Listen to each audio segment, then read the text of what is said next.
मीना देवी की दो बहुएं थी। बड़ी बहू अर्चना हमेशा ही घर का काम करने वाली और सबकी मदद करने वाली एक आदर्श बहू थी। वहीं दूसरी तरफ उसकी छोटी बहू मोनिका आज के जमाने की मॉडर्न बहू थी, जो हमेशा वेस्टर्न कपड़े पहना करती। उसकी तीखी बोली की वजह से अक्सर ही घर में सब उसकी बेइज्जती कर दिया करते और अर्चना की खूब तारीफ किया करते। ऐसे ही एक सुबह की बात है। मीना अर्चना के साथ मंदिर से पूजा करके घर आती है और देखती है कि मोनिका अभी भी सो रही है। ये देखकर मीना गुस्से में बोलती है, अरे थोड़ी शर्म कर ले बहू, अपनी जेठानी से ही सीख ले थोड़ा बहुत। क्या सीख लूं मैं इनसे? अरे यही सीख लेना कि किस तरह वो जल्दी उठ जाती है, घर का सारा काम करती है और तो और पूजा पाठ भी करती है। अच्छा, तो माँ जी, मैं एक बात आपको बता दूं कि मुझे पाठ पूजा करनी ना बहुत अच्छे से आती है। हाँ, सपनों में ही तो आता है तुझे ये सब करना। आज तक हमने तो कभी नहीं देखा तुझे। माँ जी, आप सुबह सुबह क्यों बहस कर रही हैं मोनिका से? रहने दीजिए ना, छोटी है वो अभी, कोई बात नहीं। देख रही है, इसे कहते हैं संस्कार। वैसे एक बात कहूँ छोटी बहू, तेरी वजह से ना हमारी हर जगह बेइज्जती होती रहती है। इज्जत तो हमारी बड़ी बहू बनाती है, तेरे अंदर तो संस्कार नाम का सा भी नहीं है। अच्छा, तो फिर जहाँ जाना होता है इन्हें ही ले जाया करो ना, इज्जत बढ़ाने के लिए अपनी। चुप हो जाओ मोनिका, जाओ तुम जाकर अपने कमरे में फ्रेश हो जाओ। अर्चना की बात सुनकर मोनिका वहाँ से चली जाती है। दिन गुजरते हैं। ऐसे ही एक दिन घर में कुछ मेहमान आते हैं। अर्चना सभी मेहमानों की आवभगत में लगी हुई होती है। तभी शॉर्ट ड्रेस पहने मोनिका सभी के सामने आती है और सभी मेहमानों में मौजूद मंजू नाम की एक औरत बोलती है, हाय रे दैया मीना, अरे अपनी छोटी बहू को तूने कपड़े पहनने की तमीज नहीं सिखाई क्या?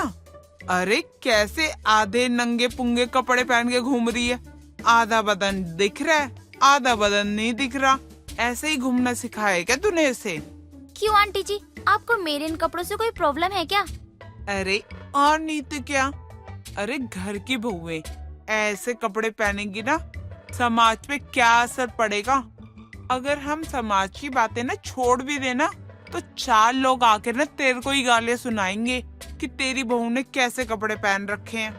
देखिए आंटी जी, कपड़े ना अपनी पसंद के लिए पहने जाते हैं, ना कि लोगों को दिखाने के लिए। मीना, तेरी बहू की जबान तो ऐसी चल रही है जैसे कैंची चला रही हो। अरे इतने वो कपड़े पहन लेती तो कितनी अच्छी लगती। बहू मुंह बंद कर और अपने कमरे में जा। अरे शांत हो जाओ आप दोनों। आप क्यों मोनिका को ऐसे कह रही हैं? अरे वो आजकल की पढ़ी लिखी मॉडर्न लड़की है और हमें कभी किसी के पहनावे को लेकर उसे जज नहीं करना चाहिए। हाय रे दैया, लाज शर्म तो इन बच्चों को है भी नहीं। आज का कलयुग ऐसा आ गया है, ये बच्चे तो ऐसे ऐसे कपड़े पहन रहे हैं। ए बहू, एक बात बता, ये शर्म बेच के तूने चूरन तो नहीं खा लिया? अरे नहीं, चूरन नहीं खाया है मैंने तो बल्कि गांजा फूका है, गांजा। आपको भी फूकना है? मोनिका का जवाब सुनकर सभी का मुंह खुला रह जाता है। तभी मीना बोलती है, अरे बस कर, और कितनी बेइज्जती करवाएगी हमारी। बस कर और चली जा यहाँ से। मुझे भी ना कोई शौक नहीं है आप लोगों के बीच में आने का। आपने ही मुझे बुलाया था, इसलिए आई थी मैं। इतना कहकर मोनिका वहाँ से चली जाती है और सभी मेहमान मोनिका के व्यवहार और पहनावे के चलते मीना को तरह तरह की बातें सुनाते हैं। पर अर्चना की अच्छाई को लेकर जैसे तैसे बात ठंडी हो जाती है। दिन गुजरते चले जाते हैं। अब हर दिन घर में बड़ी बहू बेइज्जत और छोटी बहू बेइज्जत होती रहती और ये बातें अब दिन प्रतिदिन बढ़ती जा रही थी, जिस वजह से मोनिका और भी ज्यादा चिड़चिड़ी होती जा रही थी। ऐसे एक दिन अर्चना मोनिका से बोलती है, मोनिका, तुम बुरा ना मानो तो तुमसे एक बात कर सकती हूँ? हाँ दीदी, बोलिए क्या बात है? आप भी सबकी तरह मुझे सुनाने ही आई हो क्या? अरे नहीं, मैं तुम्हें सुनाने नहीं आई हूँ, मैं तो बस तुम्हें समझाने आई हूँ। क्या समझाना है आपको, जल्दी बोलो। देखो मोनिका, मैं तुम्हारे मॉडर्न कल्चर के खिलाफ नहीं हूँ। तुम्हें जो करना है वो करो, बस थोड़ा सा अपनी जिम्मेदारियों की तरफ भी ध्यान दो। क्या मतलब है आपका? मैं बस ये कह रही हूँ कि चाहे मॉडर्न तरीके से ही सही, तुम घर की जिम्मेदारियों में अपना योगदान दो, ताकि माँ जी को लगे कि तुम काबिल और एक अच्छी लड़की हो। देखो दीदी, मैं जैसी हूँ ना वैसे ही सबके सामने हूँ। मैं किसी भी चीज का दिखावा नहीं कर सकती हूँ। मैं तुम्हें दिखावा करने के लिए नहीं कह रही हूँ। अरे अगर तुम थोड़ा सा झुक जाओगी तो तुम्हारी इज्जत कम थोड़ी हो जाएगी और तुम ना ये रोज रोज की बेइज्जती से भी फिर बच जाओगी। झूठी इज्जत, हाँ, वो मुझे नहीं चाहिए। मेरे लिए बेइज्जती ही काफी है। फिर भी आपने मुझे समझाया है तो उसके लिए थैंक यू। इतना कहकर मोनिका वहाँ से चली जाती है। दिन गुजरते हैं। अब मीना की नजरों में अर्चना तो एक चमकता सितारा थी, लेकिन मोनिका उसके दिल में अब चुप चुप कर कांटा बन चुकी थी। घर में हर दिन होती लड़ाइयाँ और बढ़ते कलेश को देखकर मोनिका जैसे तैसे खुद के स्वभाव को थोड़ा बदलने की कोशिश करती है और घर के कामों में हाथ बटाना भी शुरू कर देती है। पर क्योंकि वो इन चीजों में परफेक्ट नहीं थी, इसलिए उससे कुछ न कुछ गलती हो जाया करती। ऐसे एक दिन मोनिका सभी के लिए मीठी खीर बनाती है, पर शक्कर की जगह नमक डाल देती है। जैसे मीना उस खीर का एक चम्मच खाती है तो उल्टी करते हुए बोलती है, क्या बना दिया बहू तूने? खीर बनाई है माँ जी, क्यों, क्या हो गया? अरे ये खीर नहीं, जहर है जहर। चीनी की जगह शायद तूने नमक डाल दिया है। नासपीटी कहीं की, एक काम ढंग से नहीं होता। सॉरी माँ जी, वो मुझसे गलती हो गई शायद। इसमें शायद की कोई गुंजाइश है क्या? मैंने कहा ना माँ जी, सॉरी। पहले तू काम नहीं करती थी, लेकिन अब तू काम करती है तो ऐसा काम करती है कि तुझे कोई दोबारा बोल ना पाए। इतना बेकार काम करती है। अरे कुछ बड़ी बहू से ही सीख लेना। माँ जी, मैंने कहा ना कि मुझसे गलती हो गई है। बेटा तू बड़ी बहू को ही देख ले, सुबह से लेके शाम तक का खाना बनाती है, पर किसी भी चीज की कोई शिकायत का मौका नहीं देती। पर एक तू है कि जहर बना के ले आती है, और अगर तुझे कुछ बोल दो तो तू ऐसा बर्ताव करती है कि लग रहा है कि हमारी गलती है। देखिए माँ जी, बात ऐसी है ना कि मैं आपको कितना भी कुछ अच्छा बना के क्यों ना दे दूं, आपको हमेशा अर्चना दीदी ही अच्छी लगेंगी ना। आपको तो बस मेरी बेइज्जती करनी आती है और आप वही करेंगी जिंदगी भर। जब तू खुद बेइज्जती करने वाले काम करेगी तो तेरी बेइज्जती ही करूंगी ना। अब तेरी आरती थोड़ी ना उतारूंगी।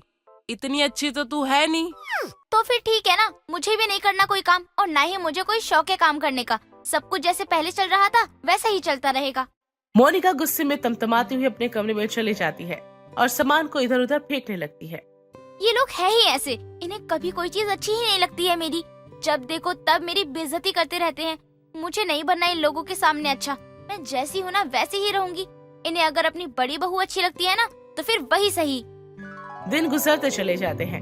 मोनिका के स्वभाव में अब कोई परिवर्तन नहीं आता। ऐसे एक दिन घर के सभी लोग किसी काम से बाहर गए थे और घर पर बस अर्चना और मोनिका ही थे। घर का सारा काम अर्चना लगभग खत्म कर चुकी थी और मोनिका अपने कमरे में सोई हुई थी। कुछ देर बाद मोनिका को कुछ खाने का मन करता है और वो कमरे से निकलकर रसोई की तरफ जा रही होती है। तब इसके कानों में अर्चना के कमरे से कांच का ग्लास टूटने जैसी आवाज आती है। मोनिका अर्चना के कमरे का गेट खटखटाने ही वाली होती है तो देखती है कि दरवाजा पहले से खुला है। मोनिका जरा सा दरवाजा आराम से खोलती है और सामने का नजारा देखकर खुद से बोलती है, ओहो, तो ये है मोहतरमा की असली सच्चाई। मैं तभी तो कहूँ इतने संस्कार आते कहाँ से हैं इसमें। बहुत घमंड है ना माँ जी को अपनी बड़ी बहू के संस्कारी होने पर। उनकी इज्जत और सम्मान बढ़ाने में लगी रहती है ना, लेकिन माँ जी को पता नहीं है शायद कि वो कितने बड़े भ्रम में जी रही हैं। अब आएगा असली मजा तो। अब पता चलेगा कि कौन इज्जत करता है और कौन शो ऑफ करता है। इतना कहकर मोनिका अपने फोन में कैमरा ऑन करके सामने के नजारे का वीडियो बनाती है और चुपचाप आराम से दरवाजा बंद करके अपने कमरे में चली जाती है। अगले दिन अर्चना मीना के पैर दबा रही थी, तभी वहाँ पर मोनिका आती है और मोनिका को देखकर मीना बोलती है, इसे कहते हैं संस्कार। हाँ, देख रही है छोटी बहू कैसे होती है सास की सेवा। सीख ले कुछ। हाँ हाँ माँ जी, मैं तो बिल्कुल देख रही हूँ। आप कहें तो वीडियो बनाकर पोस्ट कर दूं। अरे बेशरम, कभी तू मेरे पास बैठ जाया कर या मुझे अपने हाथों की अच्छी अच्छी चाय ही पिला दिया कर। वो तो तुझसे होता नहीं है, बस बातें बनवा लो जितनी बनवानी हो। अच्छा जरूर माँ जी, जैसा आपका हुक्म। अभी बना देती हूँ आपके लिए चाय। इतना कहकर मोनिका फटाफट से चाय बना कर लाती है और मीना को दे देती है। ये लीजिए माँ जी आपकी चाय। और कुछ चाहिए आपको? नहीं नहीं, इतना ही बहुत है बेटा। मोनिका एक बड़ी सी स्माइल करती है और वहाँ से चली जाती है और मीना बोलती है, अरे इसे क्या हो गया, ये क्यों इतना मुस्कुरा रही है? पता नहीं माँ जी, अच्छी बात है ना, वो हम सबसे घुल मिल गई है।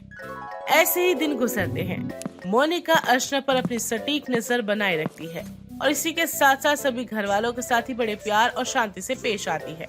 सभी घर वाले मोनिका के इस बदले हुए व्यवहार से खुश थे। और मोनिका की बेइज्जती की जगह अब इज्जत होना शुरू हो गया था। ये सारी बातें अर्चना को कहीं न कहीं तंग कर रही थी। एक दिन अर्चना अपने कमरे में बैठी खुद से बोलती है, आखिर ये तख्ता पलट हो कैसे गया? ये मोनिका औरंगजेब से महात्मा गांधी कैसे बन गई? कुछ तो चक्कर है, पता तो लगाना पड़ेगा। तभी वहाँ पर मोनिका आती है और अर्चना को सोच में बैठा देखकर बोलती है, क्या हुआ दीदी, क्या सोच रही हो आप? नहीं नहीं कुछ नहीं, बस ऐसे ही। क्या हुआ दीदी, मैं बदल गई, आपको अच्छा नहीं लगा क्या? या फिर मेरी इज्जत आपको रास नहीं आ रही? अरे कैसी बात कर रही हो तुम तो मेरे लिए मेरी छोटी बहन जैसी हो और मैं हमेशा से चाहती थी कि तुम सबके साथ ऐसे ही रहो। तुम्हें ऐसा देखकर मुझे बहुत ज्यादा खुशी हो रही है। आप कितनी प्यारी हैं दीदी। चलो इसी बात पर एक जादू की झप्पी दे दो। मोनिका झट से अर्चना के गले लग जाती है और मन ही मन सोचती है, थोड़ा वक्त और है, सबको पता चल जाएगा कि आखिर मैं ऐसा क्यों कर रही हूँ और आप ऐसा क्यों कर रही हैं। फिर आएगा असली मजा तो। वक्त अच्छा गुजर रहा था और घर में शांति का माहौल बना हुआ था। ऐसे ही अर्चना का जन्मदिन आ रहा था, जिसके चलते मोनिका मीना से बोलती है, माँ जी, मैं क्या कह रही थी कि दीदी का जन्मदिन आ रहा है, तो क्यों ना हम उनके लिए एक बड़ी सी पार्टी रखे घर में। आखिर वो भी तो इस घर की बड़ी बहू है। हाँ ठीक है बेटा, जैसा तुझे ठीक लगे। पार्टी रखेंगे ना तो बड़ी बहू को भी बहुत अच्छा लगेगा, रख लेते हैं। तो पार्टी की सारी जिम्मेदारियाँ मेरी हैं फिर। ठीक है बहू। और मोनिका अर्चना के जन्मदिन की पार्टी की तैयारी में लग जाती है। तकरीबन एक हफ्ते बाद ही अर्चना का जन्मदिन आ जाता है। मोनिका बड़ी ही खूबसूरत तरीके से पूरे घर की सजावट करती है और सभी मेहमानों को न्योता देकर घर पर बुलाती है। शाम को घर में जश्न का माहौल चल रहा था। सभी लोग अर्चना को जन्मदिन की बधाइयाँ दे रहे थे। तभी हाथ में माइक लेकर मोनिका सभी के सामने बोलती है, हेलो माय ब्यूटीफुल फैमिली, जैसा कि आप सभी लोग जानते हैं, आज मेरी जेठानी, जो कि इस परिवार की इज्जत बनाए रखने वाली बहू की जीती जागती मिसाल है, आज उनका जन्मदिन है और इस जन्मदिन को खास बनाने के लिए मैंने उनके लिए ना एक पार्टी रखी है। अब जन्मदिन है तो तोहफा भी देना बनता है, तो आज मैं अपनी जेठानी जी को एक बहुत ही अच्छा तोहफा देने वाली हूँ। तो चलिए शुरू करते हैं। 3, 2, 1, लाइट्स ऑफ। मोनिका के इतना बोलते ही सारी लाइट्स बंद हो जाती हैं और सभी के सामने प्रोजेक्टर पर एक वीडियो प्ले हो जाता है, जिसमें अर्चना एक बहुत ही सेक्सी सा शॉर्ट ड्रेस पहने, हाथ में शराब की बोतल लिए पूरे तरीके से टल्ली होकर नाच रही थी और नाचते नाचते बोल रही थी, सब लोगों को लगता है कि मैं बहुत संस्कारी हूँ, सबकी बहुत इज्जत करती हूँ। सबको क्या पता, मैं तो मोनिका से भी 100 कदम आगे हूँ। जब तक दारू ना पी लूं तब तक तो अच्छे से खाना नहीं पचता मेरा। माँ जी और बाकी परिवार वाले तो मुझ पे अंधा विश्वास करते हैं। किसी को पता ही नहीं है मैं रोज ये चीज करती हूँ। बस मेरे सर पर इज्जत का ताज पहना देते हैं। इसे कहते हैं जिंदगी। वीडियो देखकर सभी लोग हक्के बक्के रह जाते हैं और आपस में तरह तरह की बात करने लगते हैं। भरी महफिल में अर्चना की इज्जत तार तार हो चुकी थी और तभी मोनिका बोलती है, तो माँ जी आप बताइए, कैसा लगा माँ जी आपको आपकी इज्जत वाली बहू की असलियत जानकर? आज तक आप हमेशा मुझे मेरे मॉडर्न होने के लिए, मेरे पहनावे के लिए मुझे सुनाती रही और आज आप कुछ नहीं बोलोगी।